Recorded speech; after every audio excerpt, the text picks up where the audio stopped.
Hai murid-murid. Hari ini kita akan belajar ulasan. Ulasan itu bahagian C, mengandungi 15 markah. 15 markah ni cikgu nak kamu tumpukan perhatian khususnya dalam satu soalan memiliki 15 markah. Jarang kita nak jumpa satu soalan 15 markah. Ulasan, dalam ulasan ini ada pilihan sebenarnya kalau bahagian C. Bahagian C ini pilihan sama ada kamu nak pilih jawab soalan ulasan ataupun soalan ringkasan maupun rumusan. Di sini namun latihan kita hari ini ialah lebih kepada ulasan.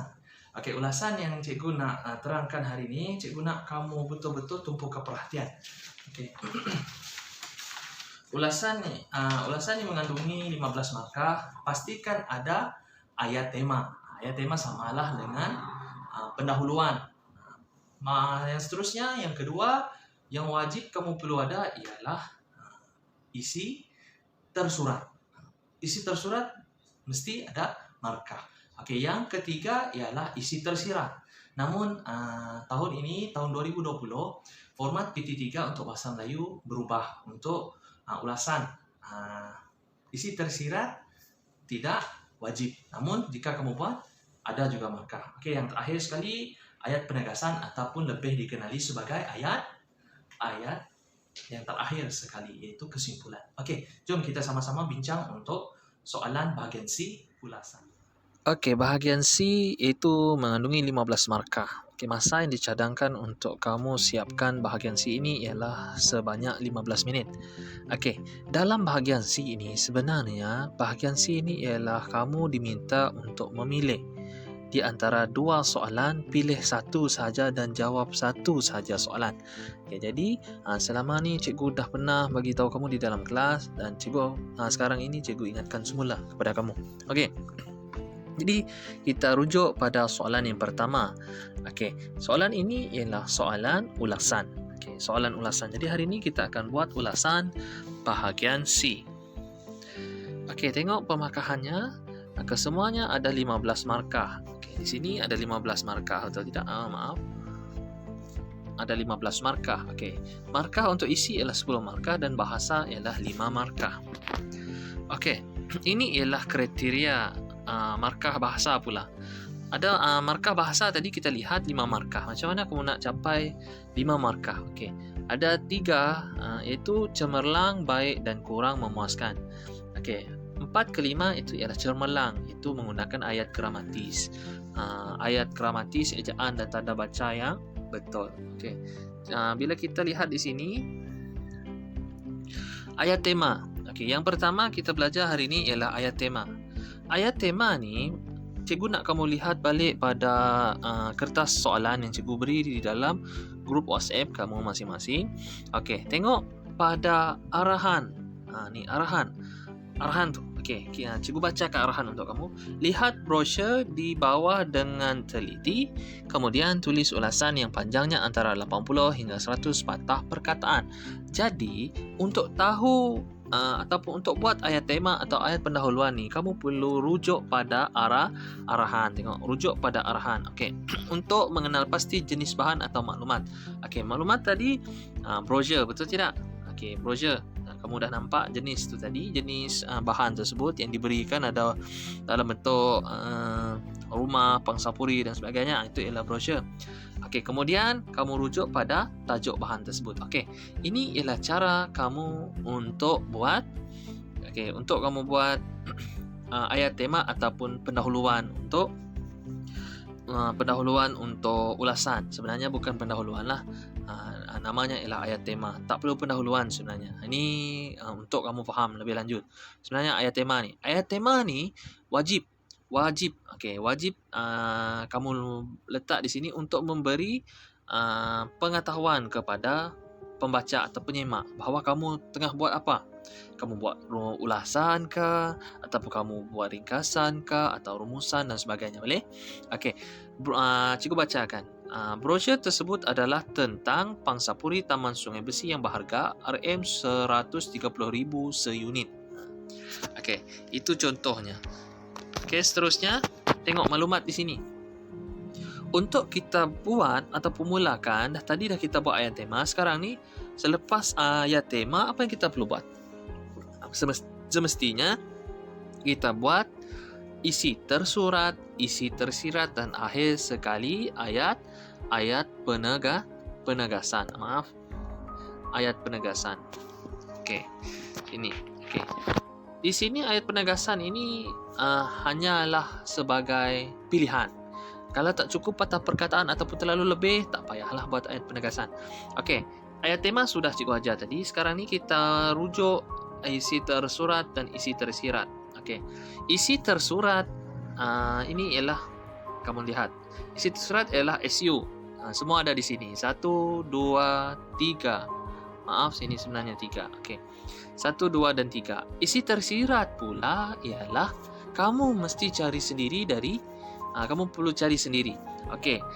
Isi tersirat ini ialah lebih kepada huraian atau contoh sebenarnya. Ataupun peristiwa dan sebagainya. Kamu boleh letak. Huraian contoh itu ialah isi tersirat. Lebih senang untuk kamu fahami. Okey, seterusnya. Ini contoh jawapan yang cikgu syorkan kepada kamu. Okey, tengok di sini. Maaf. Okey, tengok di sini, kita sama-sama tengok. Okey, yang berwarna merah ialah ayat tema. Yang berwarna kuning pula ialah isi tersurat. Yang berwarna hijau ialah isi tersirat. Dan yang berwarna putih itu ialah penanda wacana. Okey, kita lihat sama-sama murid-murid. Okey, ayat tema. Ayat tema ni selalunya berada di hadapan sekali. Kalau murid-murid selalu buat, selalu murid-murid buat macam ni. Brosur di bawah, brosur di atas, brosur tersebut boleh, tak ada masalah. Cikgu tak nyatakan itu salah. Tetapi kalau boleh buatlah buatlah sebegini. Buat macam ni. Buat sebegini. Ini cikgu syorkan ayat tema yang bagus, yang menggunakan ayat yang gramatis.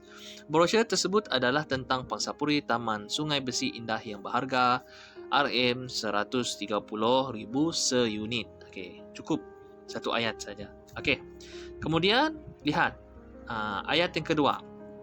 Ayat yang kedua ni ialah campuran di antara isi tersurat dan isi tersurat dan isi tersirat. Kamu lihat di sini warnanya kan? Okey, cikgu bacakan. Rumah Pangsapuri tersebut memiliki ruang yang agak luas. Dia tak bagi tahu pun dalam ni luas. Tetapi bila kamu lihat, ruang tamu tersebut terlalu besar, betul tidak? Kalau lihat dari segi pandangan kamu, itu pelan lantai tersebut kan? Okey, pelan lantai yang ada dinyatakan di dalam brosur tersebut. Okey, jadi itu ialah isi tersirat. Yang tersirat daripada brosur tersebut kamu nampak, kamu letak. Tak salah. Okey, rumah Pangsapuri tersebut memiliki ruang yang agak luas kerana mempunyai 4 ruang utama seperti 1 ruang tamu dan 3 bilik tidur. Dalam soalan tersebut kamu dah nampak sendiri, betul tidak? Kamu dah nampak sendiri soalannya. Okey, kita tengok balik. Tengok balik ni. Tengok. Kita dapat lihat brosur ni sendiri. Kamu boleh tengok. Semua ni ialah isi tersurat. Okey. Isi tersurat. Ini isi tersurat yang pertama, isi tersurat yang kedua dan isi tersurat yang ketiga. Okey, isi tersurat yang pertama ialah di sini. Isi tersurat yang kedua ialah di kawasan lokasi ini. Dan isi tersurat yang ketiga ialah kemudahan. 3 isi tersurat. Okey. Seterusnya. Okey, kita tengok seterusnya. Okey, ni cikgu nak delete semualah, tak cantik pula rupanya. Buruk rupanya. Okey, kali ni kita lihat, Okey, seterusnya. Okey. Seterusnya, Okey, lihat di sini sama-sama murid-murid. Ayat yang kedua, disingkapkan. Disingkapkan ini ialah penanda wacana berwarna putih. Disingkapkan lokasi Pangsapuri ini ialah 500 km ke pusat beli belah dan 8 km ke hospital. Itu ialah ada di dalam sebenarnya ada di dalam ni. Kamu lihat sini. Ada di dalam ni. Nampak tidak? Okey, itu bahagian isi itu surat kedua, itu lokasi. Okey, seterusnya masih juga menggunakan penanda wacana. Seterusnya tengok ni penanda wacana yang ketiga. Okey, pangsapuri ini ialah 3 kilometer ke pejabat pos dan pejabat polis serta memudahkan penghuni pangsapuri untuk menjalankan urusan harian mereka. Okey, memudahkan penghuni pangsapuri untuk menjalankan urusan mereka itu ialah isi tersirat. Di sini ini ialah isi tersirat. Kamu memberi contoh ataupun huraian. Okey, bersangkutan dengan hal itu ialah penanda wacana. Terdapat kemudahan yang disediakan oleh pihak pemaju seperti taman permainan kanak-kanak dan surau. Okey. Akhir sekali ini pun penanda wacana. Penanda wacana untuk isi terakhir. Akhir sekali tak boleh kamu letak dalam kesimpulan. Ingat kalau nak buat karangan nanti bukan ulasan ulasan tiada kesimpulan. Jadi kalau kamu buat akhir sekali, ini maksudnya isi yang terakhir sekali. Okey, terdapat kawasan parkir dan kawasan keselamatan waktu malam. Okey, keseluruhannya ialah 100 markah. Ini ialah contoh jawapan yang cikgu nak showkan kepada kamu.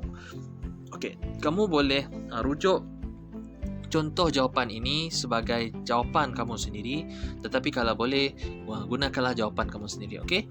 Okey, selesai. Semua dah siap murid-murid? Okey, kita dah tengok tadi dan kita dah rujuk semua apa yang telah cikgu terangkan satu persatu mengenai bahagian C. Okey, bila kamu berhadapan dengan bahagian C ini, ulasan ini sebenarnya kamu boleh skor ataupun kamu boleh dapatkan markah penuh. Jadi jangan bazir peluang anda untuk dapatkan 15 markah. InsyaAllah kalau kamu ikut format dan ikut apa yang telah cikgu ajarkan tadi, kamu akan dapat markah yang baik untuk ulasan. Okey, jadi sampai sini saja kita berbincang berkaitan dengan ulasan dan kita akan sambung pada video dan hari kelas yang seterusnya. Okay, bye.